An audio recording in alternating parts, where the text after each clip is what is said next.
I don't know if you'll be able to see folks.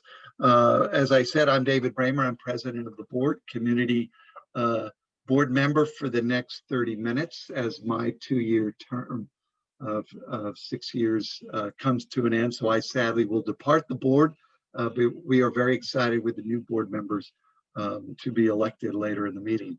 Also on the board, the vice president is Chuck Mills, one of our homeowners. Also, our secretary of the board is George Barrett. I have not seen George. He may not have been able to make it tonight. Bruce Warrington is our treasurer. He's our UNC appointee. Also from a community director is Ken Ryder. I don't know if I've seen Ken.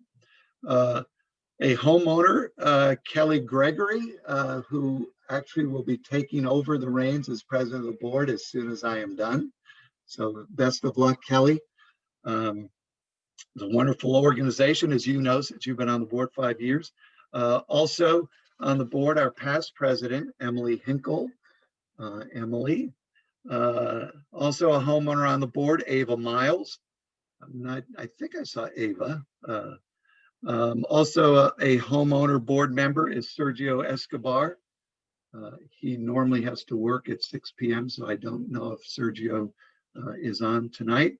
And then we also have our elected officials, which are Amy Ryan from the town of Chapel Hill, Barbara Fouché from the town of Carrboro, Sally Green from the Orange County Commission, and Mark Bell from the town of Hillsborough.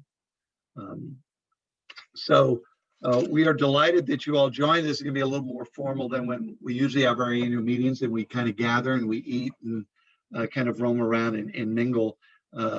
So we will be a little more formal with the virtual setup, but it allows us to kind of focus a little more on the work that we do. And as I said, this is a tremendous organization that has managed through a very difficult year. The staff's been working completely remote since mid-March, and we will continue probably through the first quarter, and we will see how things go. But at this point, I'm going to turn it over to our executive director, who I've had the pleasure of getting to know over the last year. She took over in January, and that's Kimberly Sanchez, and she's going to introduce the staff for you. Kimberly, you are on mute. There I am. It doesn't matter how many of these meetings you do via Zoom, they still end up, you still end up not touching that mute button in time. So thank you everybody for attending tonight. And I hope this is informative and that you have some opportunity to ask questions when necessary. But I did want to introduce my fantastic staff.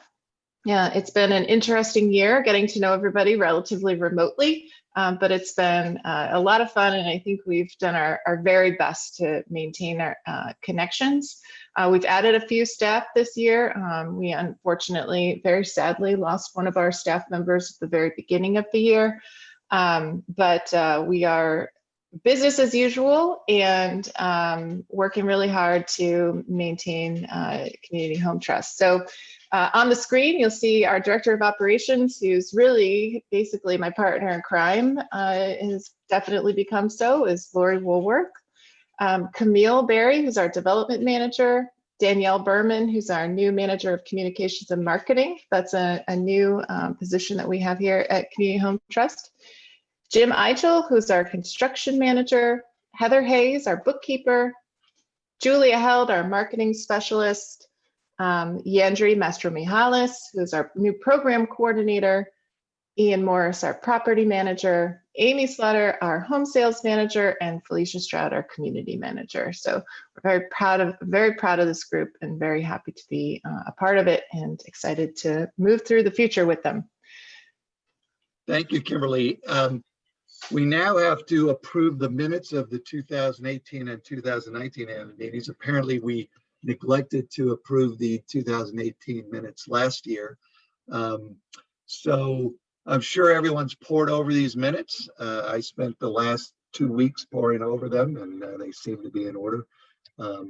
I guess we need a motion from one of the homeowners uh, to approve the minutes as presented. Um, So moved. Elizabeth Garfunkel, you can do it on chat as well. Is that, I think, Kelly, was that your voice? I'll take that as a second. Is there any discussion? All those in favor say aye, or use your reaction key on the bottom to do the thumbs up. Aye. Well, the motion, any opposed? Okay, those controversial minutes were luckily passed. And now I'm going to turn it over to really the star of the show, which will be Kimberly Sanchez and Lori Woolworth, to kind of update you on the highlights of the organization over the past year. Kimberly? Yes, thank you, David. But first, we have our very, very exciting raffle that Danielle is going to let us know who the winner is. Yes, so I need to double check. I think, so our first winner may not be here. Is Gracie Rowland Dunn here? If you're here, can you unmute and let us know you're here? I don't think we have Gracie. All right, well, you have to be present to win. So we're going to go on to our second raffle winner. Second name that we drew is Lisa Inman. Are you here, Lisa? Can you unmute and let us know? Yay, I am. Thank you. Yay, Lisa. Congratulations. Yay, so much. Our Lisa. first raffle winner. We'll be in touch with the details and get you that Amazon gift card. Yeah, Okay, that was thank you. awesome. Let me just point out that this is Lisa's lucky year. She won the raffle in their annual meeting for Legion Road this year. So she's Oh, on a lucky streak right now. Oh, we need to hang out with Lisa. Ah, awesome. All right, let me tell you a little bit about what has been going on at Community Home Trust. So I started in the end of December, beginning of January. I moved here from Orlando, Florida, where I had lived for a while. It kind of grew up between California and Florida, but I am a trained attorney and I went to law school at the University of Miami. And I grew up a little bit in Orlando, so I moved back to Orlando after practicing law at Legal Services Organization and practicing housing law. And I moved back to Orlando, and then I ran the legal aid organization there, which is a very large nonprofit organization focused on helping tenants and persons who held mortgages with their foreclosure issues and some of their consumer stuff. When I was looking for a new position, I was looking to move to North Carolina, but I was also looking for something that was a little smaller. I was in a large organization and was closer to the community. It felt like I'd been kind of far away from it. So as I was looking, Community Home Trust came up. I had been a housing attorney for 15 years and saw sort of the sides of society that were not particularly helpful to building safe communities. And I was excited to basically get the opportunity to build something and to do that. So I give the board a lot of credit. They did their homework. It was not an easy process to obtain this position, and they made me work for it. So I'm honored to have been selected. I moved here at the end of December, and I was immediately extremely cold and couldn't quite warm up until probably the summer. So I'm terrified a little bit of this winter that's coming up, but I'm happy that I get to be here in the fall so that I can try to at least, get into it in a slow way. But once again, I started in January and following Robert, who did an incredible job building this organization and building its reputation and just the staff. It's very, very lucky that he had developed such an incredible staff with the help of Lori, absolutely. And a couple months in, I'm just getting my feet wet. I'm figuring out how to set up my desk, and COVID hits. And so we all went home. And, but like I said, we haven't stopped. We certainly didn't take much of a break, if any at all. We're taking care of ourselves. Some of the things that we've done during COVID is just to update our policies on remote work to make sure that during this period of time and as we kind of come back, we're being thoughtful and equitable with each other's situations. But it hasn't stopped us from continuing to build our community, continuing to create relationships. I certainly have continued to meet people even through video conferencing, and it hasn't been so bad at all. In fact, because of the work that we've been doing, the reputation that Robert built, and the outreach that I've been able to take part in, we have a couple of new developments on the horizon that we're very excited about as we look at CHT's future. So before I started, Robert and a coalition, a group had come together and petitioned, put in an application in with the town of Chapel Hill to develop a mixed use development over on 2200 Homestead, right behind, but somewhat behind where Vineyard Square is. And that is a coalition between CHT, Habitat for Humanity, CASA, and Self-Help. And that is we're looking at over 115 units between all the partners of affordable housing, both rental and home ownership. So CHT will have between 25 and 30 townhomes built on that site to be a part of that community. So we're really looking forward to that. We're going to try and experiment a little bit. Don't get nervous about experiment. What I mean is we're working on trying to figure out how to build some stacked townhomes so that we can provide some one-bedroom living and some one-bedroom home ownership opportunities, as well as some first-floor one-bedroom home ownership opportunities, and possibly some rentals, so that we can help lower income and also help people who need that first-floor living and can't quite get it in sort of the regular townhome, which you would think of, which is usually a two-story sort of structure.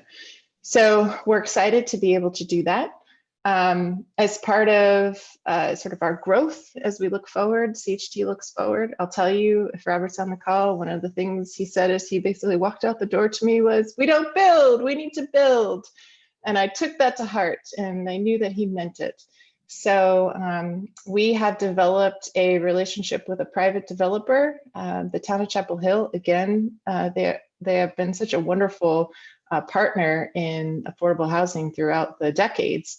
And they have, again, provided some opportunity on some town-owned land to develop affordable housing. So CHT, along with this private developer, we call it a public-private partnership, we submitted an application to build on this piece of property at J Street, which is right on the border of Carborough and Chapel Hill, over by the North Side neighborhood. And we were selected. And so we will be building and working with this private developer to build another low-income housing tax credit building with hopefully between 40 to 50 rental units. So we're going to expand a little bit more into rentals, just like we did a couple of years ago when we purchased the landings.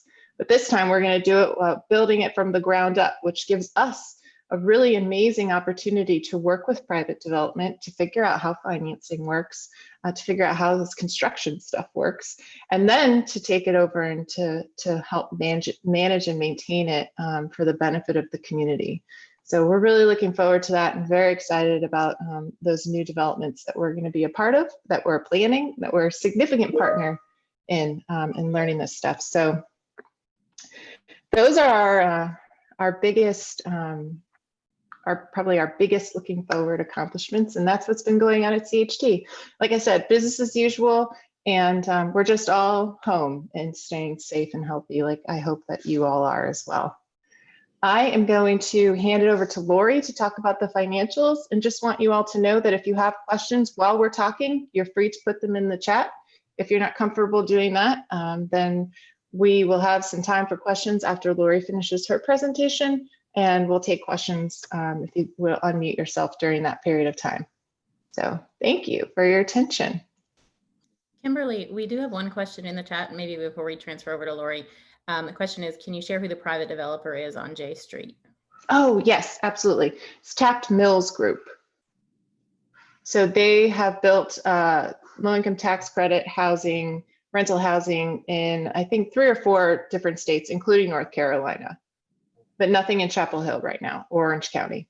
This will be their first development here. Good question. Good idea, Daniel. Thank you, Kimberly. That was a great update of the last year. So I'm going to talk about our finances, go over our financials. If you saw the annual report, I think Kimberly might be putting up some numbers here. We brought in about $1.1 million in revenue and had about $1 million in expenses. So that left us with a net income of about $149,000. This was more than we had anticipated, mostly because with Robert leaving, we received some additional contributions. We got an additional grant we were not expecting. We were down 1 full-time staff person for the last quarter, as well as being remote with the office closed the last quarter. We did save some operating expenses. The other thing that kind of fits into this, and I feel like I say this every year, is there's always a timing issue between receiving funds for certain projects where the expense is actually realized in the next fiscal year. And so that was the case here. We received a grant for some rehab work and the property was sold in this fiscal year. So we'll see a loss going into this fiscal year. I did want to mention that we did receive the PPP loan, which many nonprofits did as part of the pandemic to kind of offset some of the uncertainty that comes with the pandemic. And we, if that loan is forgiven, which we expect it would be, we would recognize that income in the 2021 fiscal year. And lastly, we had 27 sales last year, and 13 of those were new to our inventory, most of them being in the Chandler Woods development. So that's really exciting. So that's kind of, we didn't have a lot of unusual things as far as finances go last year. So that's kind of the finances in a nutshell. I don't know if we want to take, I have an announcement to make, but if anyone has specific questions about the financials, I can answer those first. Any questions? Okay, I don't see anything popping up, but you can always ask them later if you think of them. So the announcement I have to make is, excuse me, Laurie. Yeah. How is Robert's fund doing that you made in his honor? Yeah, so I don't have the exact number of how much is in there. I want to say there's still around $45,000 that's in there, but a lot of the money that we brought in, in his honor, all went into that fund. So that is used to help homeowners with expenses for certain maintenance expenses that would not ordinarily be covered under the stewardship program. Thank you. Lori, also, is the average income of the homeowners, has that increased since last year? Yeah, last year I think it was around 47,000. So it has gone up. The HUD's published housing income, or HUD's published household income went up significantly, about $6,000. And so that the 49,000 of the average homeowner is a little bit higher than last year, but just a couple $1,000s. Thank you. Mm-hmm. Lori, could you also speak to the capital improvement program? David, that was my David, you took it away.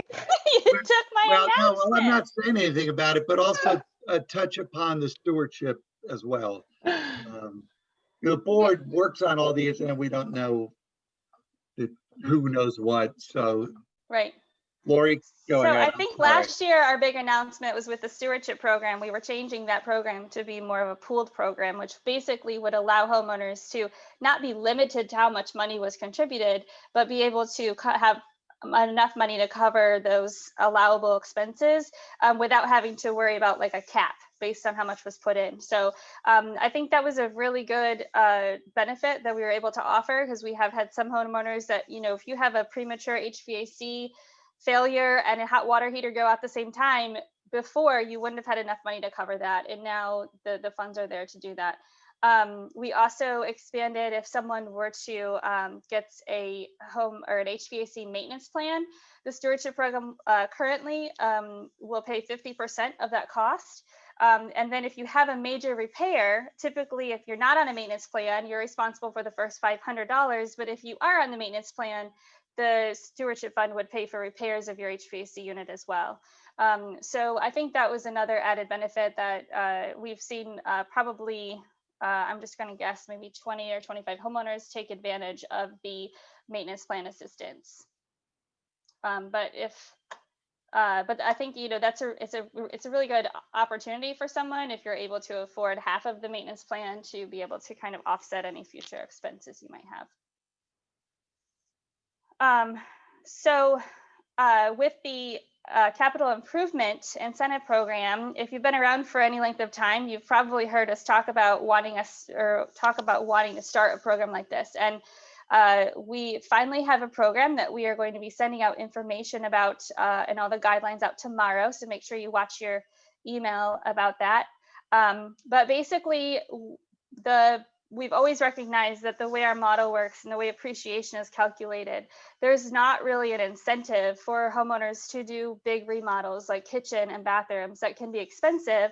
And on the private market, if you do those upgrades and you sell your home, you typically get some of that money back in the value. And so we wanted to recognize that. So we developed a plan that will give some return on investment for the remodeling of kitchens, bathrooms, and also replacement of windows.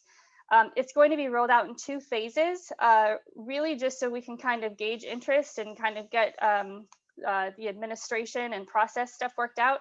But the first phase is going to be anybody who's living in a home that is 10 years or older will be eligible to participate. And once we kind of get a few of those applications done, we'll evaluate the program, and then we will expand it to all homeowners on a prorated basis. So if your home is only 6 years old and you want to redo your kitchen, you would still be eligible to participate. It would just be at a prorated level. So we're really excited. There's a lot more details to the program, and they'll all be sent out on Friday, tomorrow.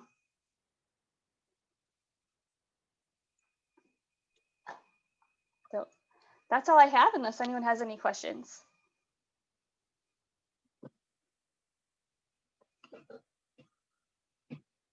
Hearing no questions, thank you. If you ever have questions, certainly send them to anyone on the staff, and they will be prompt with their responses. Next item on the agenda, because really we're here to, before we elect our new slate of directors, I want to say a few words on 2 of the outgoing officers or directors who are leaving.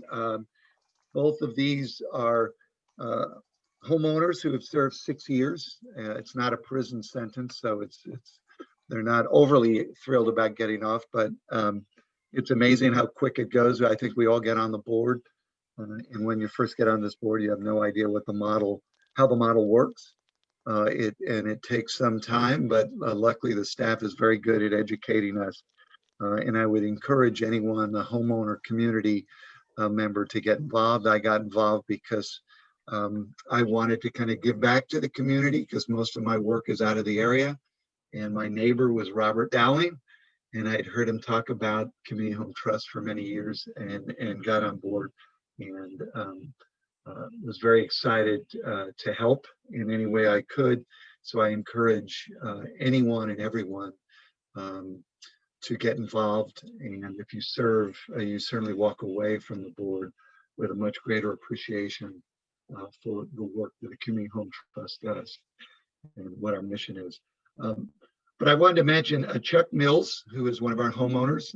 He's a homeowner, but I also always think of Chuck as a member of the community, because he was a longtime employee at Elmo's Diner, which is sadly will not be reopening. He now works at Harris Teeter, but Chuck is one of these homeowners who is quiet, thoughtful, but is always thinking and engaged. And whenever he speaks up, is worth listening to, because his comments are always well-reasoned and thoughtful. He also is the epitome of a gentleman in all the positive meanings of the word. He is humble, he is courteous, and he is honorable.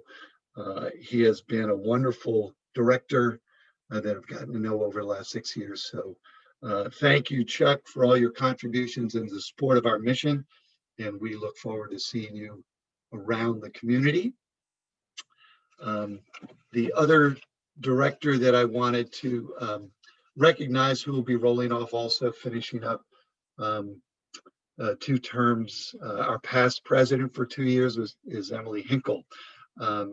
And she spearheaded what I think is most organizations' biggest challenge, which is replacing a long-term executive director, someone who built an organization.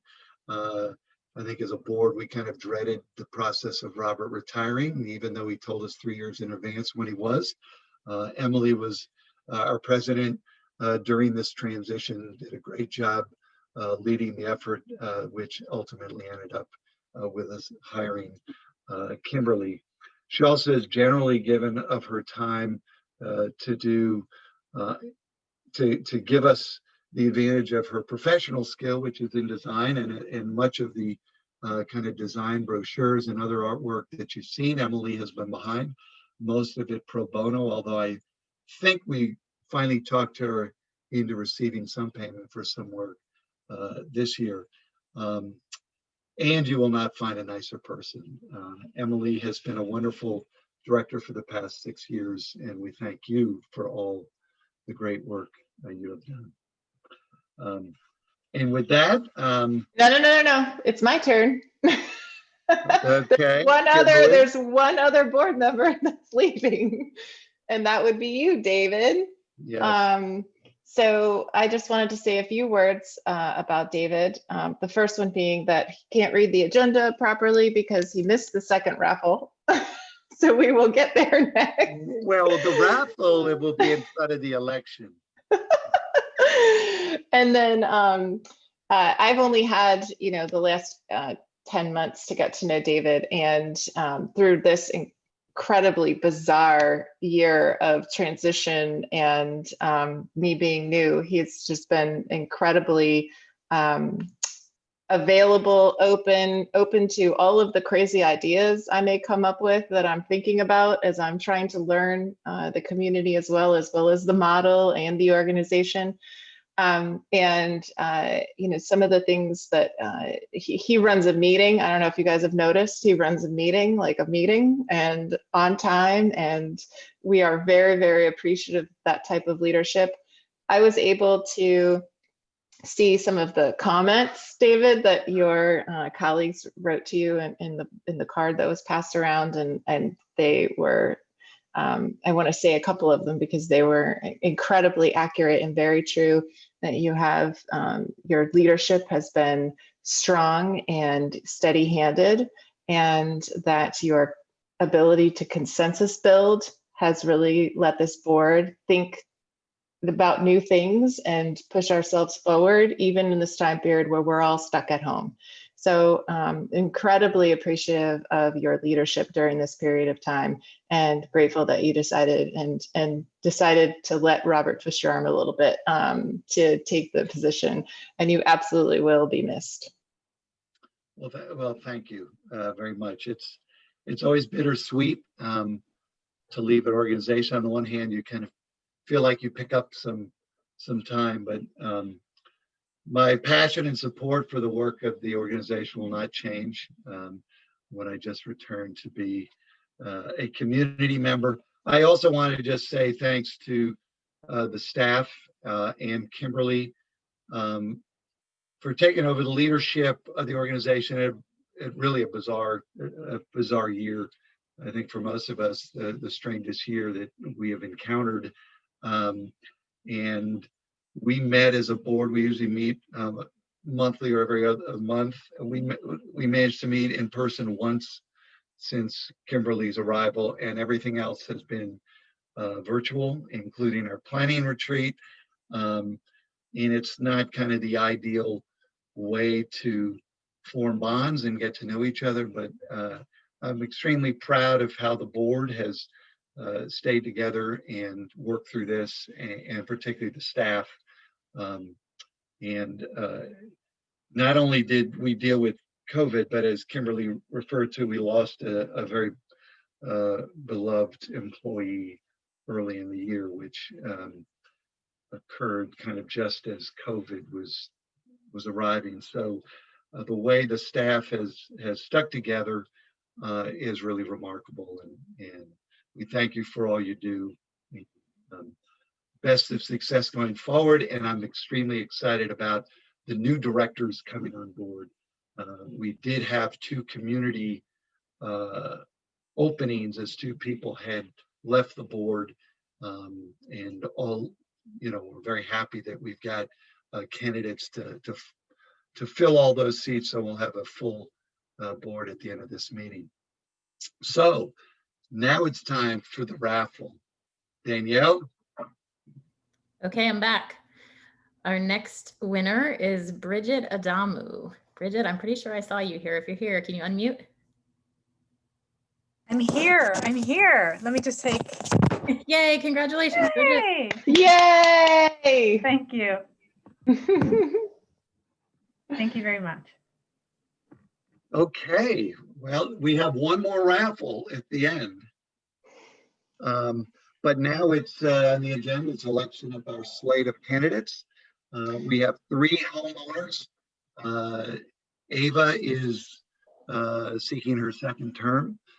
Brian and Jennifer, their 1st term. It was funny, I just ran into Jennifer a few weeks ago when I was at Pacifica and mentioned service on the board, and she mentioned, well, yeah, I might, maybe I should think about that down the road. And literally a week later, I see her name show up on the list of candidates. So congratulations, you'll do a great job and you'll enjoy the experience.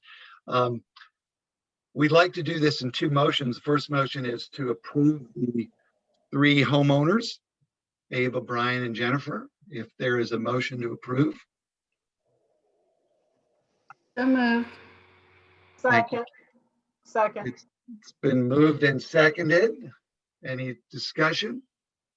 Any speeches required? All those in favor say aye. Aye. Any opposed? I don't see any opposed. It's hard to see. I got opposed. I thought it might be a little controversial, but well, congratulations. Our next motion is for the 3 community members. You can see their names, Cindy, Bricka, and Beatrice. I think I've seen all 3 of you on this call. We will not force you into giving a speech, but we read your resumes, and we are very happy to have the 3 of you joining the board. So is there a motion to approve the 3 community members? So moved. Been moved. Is there a second? Second. Any discussion? All those in favor say aye. Aye. Any opposed? Okay. We've got a new board, which means I'm effectively out of a job here. And but We'll stop payment. congratulations. We'll stop payment real soon. Yeah. The congratulations. The pay is going up 10%. But 10% times 0 is still 0, but congratulations. It is a totally volunteer board. With that, I think I'm going to turn this over to, is it Camille, I believe, to talk a little about opening doors and to share a video. Well, or who is going to?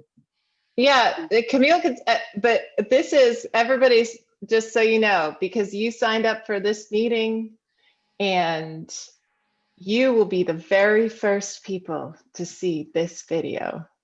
So I hope you are really, really excited because, October is very busy here at CHD. This week we have the annual meeting and next week we have our annual fundraiser. which we are trying to turn into a virtual fundraiser. And Camille, who's on, and I hope she says something, please unmute yourself, Camille, and say hi, has done an incredible job moving this fancy party that we have every year for 4 hours plus onto a virtual format. And part of it is going to be some videos. And today, for you, everybody on this call gets the very first crack at watching our video. So Camille, you got a couple of things you want to say? I do. Good evening, everybody. So glad you're here. And if you've been there, you know it's more fun than it is fancy. We do, some of us get dressed up to go to the event, but this year you get to dress up as you wish and zoom in from home. And that's what this is about. There's no place like home. That is the theme of this year's Opening Doors. And I want to introduce you to some of the folks who are going to help tell the story on next Friday as well as beyond. Opening Doors 2020, there's no place like home.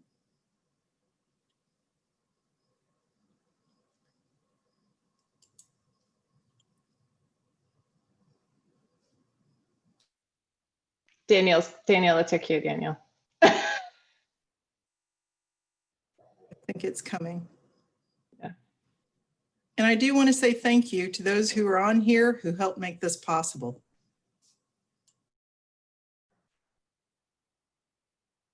Yeah, I think you'll see quite a few faces. I want to assure everyone the Opening Doors virtual is not going to be a 4-hour event, right, Camille? Oh, 4.5, David. Come on now, we got to look. No, it's 1 hour long, but you can come early and you can stay late. And it's going to be worth it. Are you all seeing my screen now? Yes. All We right, can. Hopefully you'll be hearing it too. When you say affordable housing in Orange County, you think community home trust. Are you hearing it? Affordable housing isn't going to be solved Yes. by one person or one partner. It requires an entire community.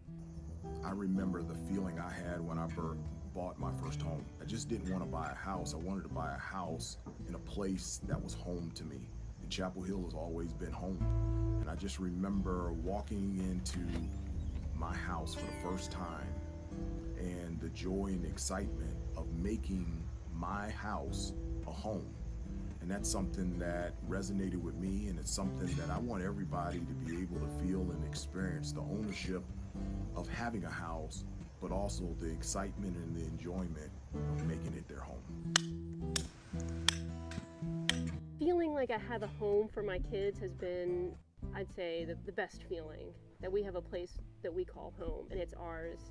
And I've worked really hard because I felt comfortable and stable in my life. I've been able to pursue more opportunities with work and move my career ahead. And I think if I was in a different situation, if I was left struggling, that might have not been available to me. What Community Home Trust does is gives everybody an opportunity and chance. And so when I hear about them, the first word that comes to my mind is equity. It gives people an opportunity and a chance to have their own home. It gives them an opportunity and a chance to own a home and stay in the neighborhood where they work and be able to send their kids in the community that they grow up in. They told me they could get me in a home for something that I could afford. We did some financial work. They talk to you about budgeting, financials. There's a lot of properties. There's a little something for everyone, because there's condos, there's single family homes, there's town. There's something that fits your personality, fits your needs. My hope is that not only will we get a chance to meet the people that we're helping, I want to develop relationships with them and get to know them. That's something that's really important to me and my family. This is the living room where we can lay down and we can sing over there and we can watch TV because it's 2 remotes. These are remotes. This community needs diversity, needs inclusion, needs strong neighborhoods in order to thrive.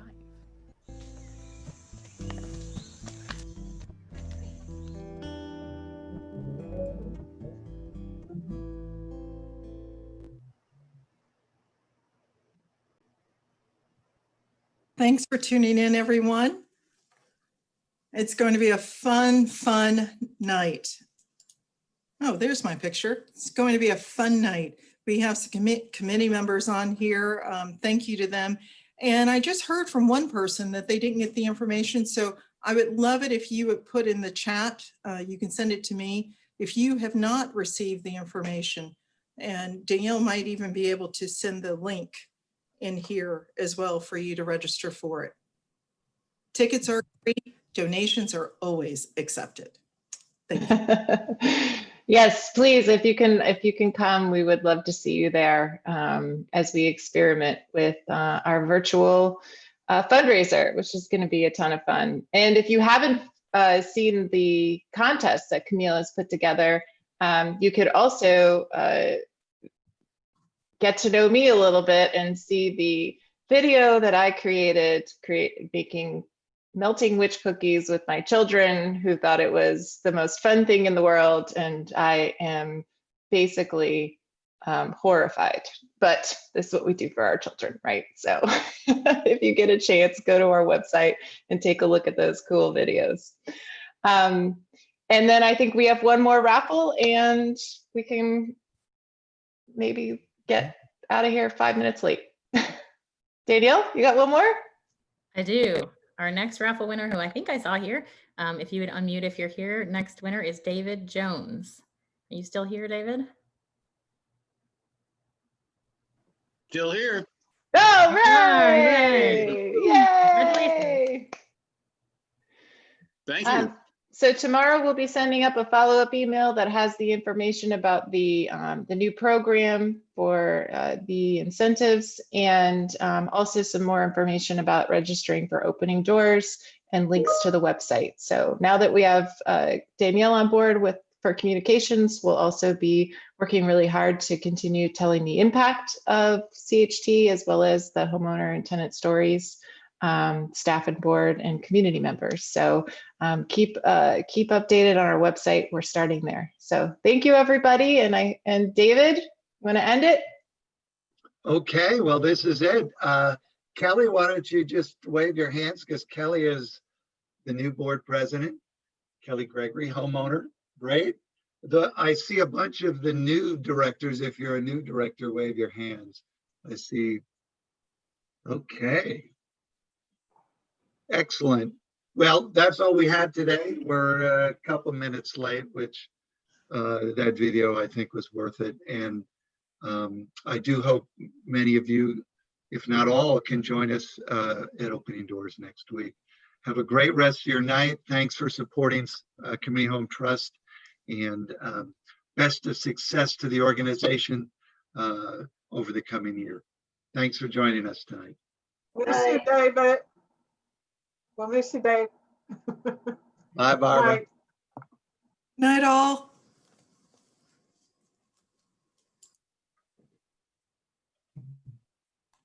Short and sweet.